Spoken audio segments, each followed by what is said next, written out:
Hi friends, మీకు కనుక ఈ వీడియో నచ్చినట్లయితే తప్పకుండా లైక్ చేయండి. అపూర్వ గగన్కి ఫోన్ చేసి శారద కృష్ణప్రసాద్ ఇద్దరు లేచిపోయారంటూ గగన్ని రెచ్చగొడుతుంది. దాంతో గగన్ ఆవేశంగా తన కారులో గుడికి బయలుదేరి వస్తూ ఉంటాడు. ఇక కృష్ణప్రసాద్ శారద కోసం అని చెప్పి గుడిలో ఎదురు చూస్తూ ఉంటాడు. శారద, ఇన్ని సంవత్సరాలుగా ఎప్పుడూ కూడా నా మనసులో ఉన్నది నీకు చెప్పలేదు. ఈరోజు ఇక నీకు అన్ని విషయాలు చెబుతాను. ఇక మీదటైనా మనం ఇద్దరం కలిసి సంతోషంగా జీవిద్దాం అని చెప్పి అలా కృష్ణప్రసాద్ శారద కోసం ఎదురు చూస్తూ ఉంటాడు.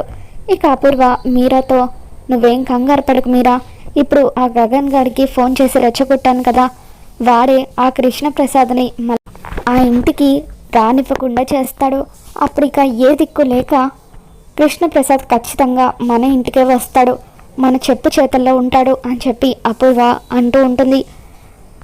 మరోపక్క శారద గుడికి వస్తుంది. ఇక కృష్ణప్రసాద్ని చూడగానే కన్నీళ్లు పెట్టుకుంటూ, అసలు ఏం జరిగిందండి, మీరు ఇంట్లో నుండి వచ్చేయడం ఏంటి, అసలు దేని గురించి గొడవ అని చెప్పి అంటూ ఉంటే, ఇక అప్పుడు కృష్ణప్రసాద్, శారద నా కోసం వచ్చావా, నాకు తెలుసు నీకు నేనంటే ప్రేమ ఉందని, ఇన్ని సంవత్సరాలు అవుతున్నా కానీ నీకు నా మీద ప్రేమ కొంచెం కూడా తగ్గలేదు. ఒక్కరోజు కూడా నువ్వు నన్ను ఒక్క మాట అనలేదు. మనమంతా కలిసినప్పుడు ఎంతో ఆనందంగా ఉండేవాళ్ళం. కానీ ఏ రోజైతే నేను మీరాని పెళ్లి చేసుకుని ఆ ఇంటికి వెళ్ళానో ప్రతిరోజు కూడా చస్తూ బతుకుతున్నాను. డబ్బు, ఆస్తి, అంతస్తు ఇవన్నీ ఉన్నాయి, కానీ మనశ్శాంతి మాత్రం లేదు. ఏ రోజైతే నేను మీకు దూరం అయ్యానో ఆ రోజే నాకు అర్థమైంది నన్ను నేను కోల్పోయానని. ఆ ఇంటికి వెళ్ళిన తర్వాత మానసికంగా నేను చచ్చిపోయాను. కేవలం మనిషిని మాత్రమే బ్రతుకున్నాను. ఎంత చేసినా కూడా ఆ ఇంట్లో మనుషులకు నేనంటే విలువ లేదని అర్థమైంది. అందుకే నేను ఒక నిర్ణయం తీసుకున్నాను శారద, ఇకపై నన్ను అభిమానించే వాళ్ళతో ఉండాలని నిర్ణయించుకున్నాను. ఇకపై నేను ఆ ఇంటికి వెళ్ళదలుచుకోవడం లేదు. నేను కోల్పోయిన నా మనశ్శాంతిని కేవలం నువ్వు మాత్రమే తిరిగి ఇవ్వగలవు. నేను కోల్పోయిన నా ఆనందాన్ని నీ దగ్గరే పొందగలను. అందుకే నాకు బతకడానికి మళ్ళీ ఒక్క అవకాశం ఇస్తావా శారద? మనం ఇద్దరం కలిసి ఎక్కడికైనా దూరంగా వెళ్ళిపోయి బతుకుదాం. వీళ్ళెవరితోనూ మనకి సంబంధం లేదు. పద శారద, ఇప్పుడే మనం అందరికీ దూరంగా వెళ్ళిపోదాం అని చెప్పి అలా కృష్ణప్రసాద్ అంటూ ఉంటే, అది కాదు, ఒక్కసారి నా మాట వినండి, తొందరపడద్దు అని శారద అంటూ ఉంటే, లేదు శారద, నేను ఇప్పటికే లేట్ చేశాను.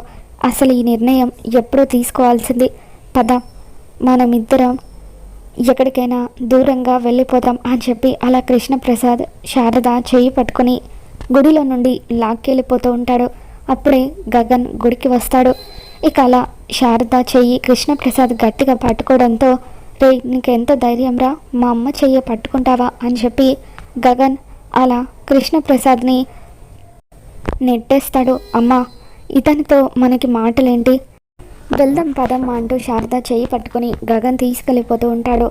అప్పుడు కృష్ణప్రసాద్, రే గగన్ ఆగరా, ఎక్కడికి శారదను తీసుకువెళ్తున్నావు, తను నా భార్య అని చెప్పి అంటూ ఉంటాడు. నేను నీ తండ్రిని రా అని చెప్పి కృష్ణప్రసాద్ అంటూ ఉంటే, అప్పుడు గగన్, నువ్వు నా కన్న తండ్రివా? నా కన్న తండ్రి నా చిన్నప్పుడే చనిపోయాడు. ఎవరు పరాయి మగాడొచ్చి మా అమ్మ చేయి పట్టుకుంటే నేను ఎలా ఊరుకుంటాను అనుకున్నావు అని చెప్పి అలా గగన్ కృష్ణప్రసాద్తో గొడవ పడుతూ ఉంటాడు. రే గగన్, నేను చేసింది తప్పే, కానీ తప్పనిసరి పరిస్థితుల్లో నేను వేరొకరిని పెళ్లి చేసుకోవాల్సి వచ్చింది. అందుకని ఇంత పెద్ద శిక్ష విధిస్తావా?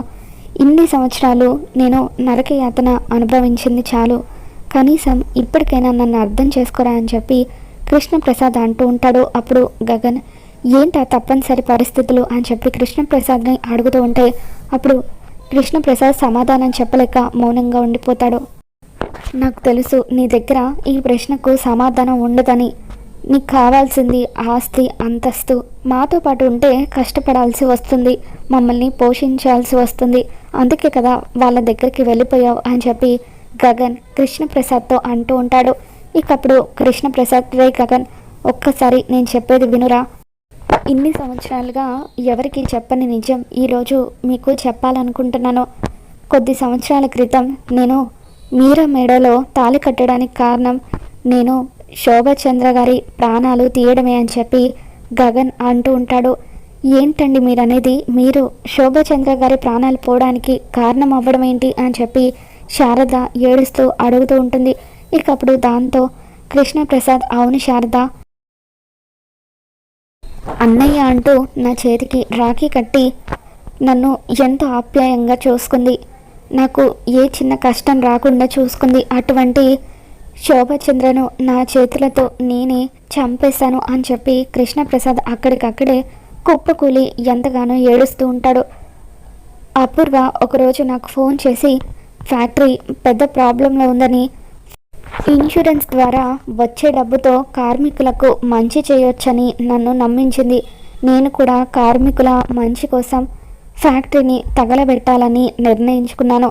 కానీ ఫ్యాక్టరీని తగలబెట్టిన తర్వాతే లోపల నిండు గర్భిణి అయిన శోభచంద్ర గారు ఉన్నారన్న విషయం నాకు తెలిసింది. తనని నేను ఆ మంటల్లో నుండి కాపాడలేకపోయాను. అలా శోభచంద్ర మంటల్లో కాలి సజీవ దహనం అయిపోయింది. తనతో పాటు తన కడుపులో ఉన్న బిడ్డని కూడా నేను చంపేసిన పాపాత్ముడిని. ఈ విషయం బయటకు రాకుండా ఉండాలంటే నేను మీరా మెడలో తాళి కట్టాలని ఆ అపూర్వ నన్ను బెదిరించింది. రేపెప్పుడైనా శరత్చంద్రకు నిజం తెలిసినా కూడా నేను తన చెల్లెల భర్తనవుతాను కాబట్టి తన చెల్లెలు పసుపు కుంకాలు కాపాడడం కోసమైనా శరత్చంద్ర నన్ను ఏమీ చేయడని అపూర్వ నన్ను నమ్మించింది.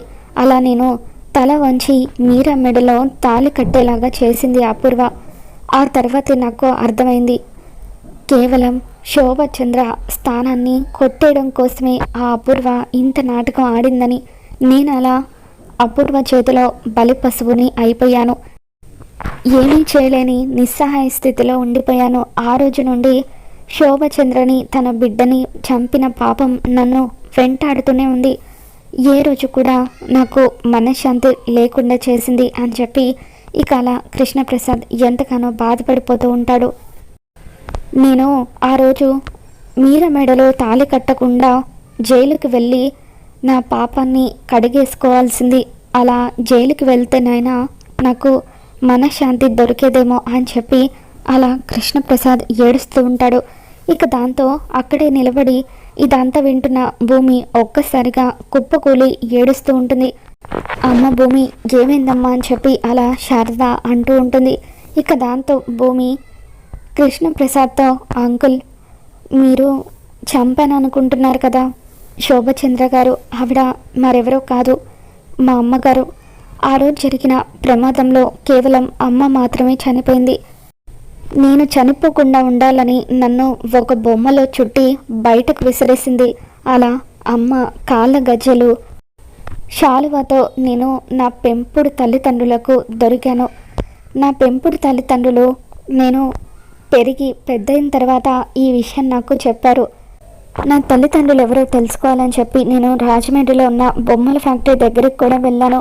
అప్పుడే అమ్మ సమాధి దగ్గరికి వచ్చి వెళ్తున్న మిమ్మల్ని చూశాను. ప్రతి సంవత్సరం అమ్మ చనిపోయిన రోజున మీరు అక్కడికి వస్తారని అక్కడున్న వాచ్మెన్ నాకు చెప్పాడు. ఆ రోజు నుండి నేను మీకోసం వెతకడం మొదలుపెట్టాను. ఇప్పుడు మీరు చెబుతున్నంతా విన్న తర్వాత శోభచంద్ర గారే మా అమ్మగారు అన్న విషయం నాకు అర్థమైందని చెప్పి అలా భూమి ఎంతగానో ఏడుస్తూ ఉంటుంది. ఇక దాంతో కృష్ణప్రసాద్, నన్ను క్షమించమ్మా, మీ అమ్మ ప్రాణాలు పోవడానికి కారణం నేనే.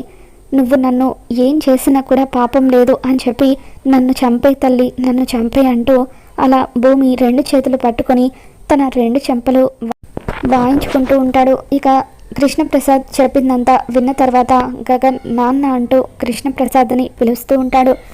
ఇన్ని రోజులుగా మీరు డబ్బు కోసం ఆ మీరాని పెళ్లి చేసుకున్నారని అనుకున్నాను, కానీ ఇదంతా ఆ అపూర్వ కుట్రని ఇప్పుడే నాకు అర్థమైంది. దీని అంతటికీ కారణమైన ఆ అపూర్వని నేను బతకనివ్వను. తనకి సరైన శిక్ష పడేలాగా చేస్తాను. పదండి నాన్న, మన ఇంటికి వెళ్దాం. ఇప్పటి నుండి అమ్మని మిమ్మల్ని ఎవరు విడదీస్తారో చూస్తాను అని చెప్పి ఇక అలా గగన్ కృష్ణప్రసాద్ని హక్ చేసుకొని శారదని కృష్ణప్రసాద్ని కలిపేస్తాడు. ఆ తర్వాత గగన్ భూమితో, భూమి, తెలుసో తెలియకో మా నాన్న వల్ల నీకు అన్యాయం జరిగింది. నీకు జరిగిన అన్యాయానికి మళ్ళీ క్షమించు అని చెప్పి గగన్ అంటూ ఉంటాడు. నువ్వు శరత్ చంద్ర గారి పెద్ద కూతురివి. ఆ ఇంట్లో నీకు దక్కాల్సిన హక్కులన్నీ దక్కేలాగా నేను చేస్తాను అని చెప్పి గగన్ అంటూ ఉంటాడు. ఇక శరత్ చంద్ర తన కన్న తండ్రిని తెలిసి భూమి చాలా ఆనందపడిపోతూ ఉంటుంది. ఆయన నా కన్న తండ్రి కాబట్టేనేమో ఆయనను చూసినప్పుడల్లా నాలో ఏదో తెలియని ఫీలింగ్ అని చెప్పి అలా భూమి అనుకుంటూ ఉంటుంది.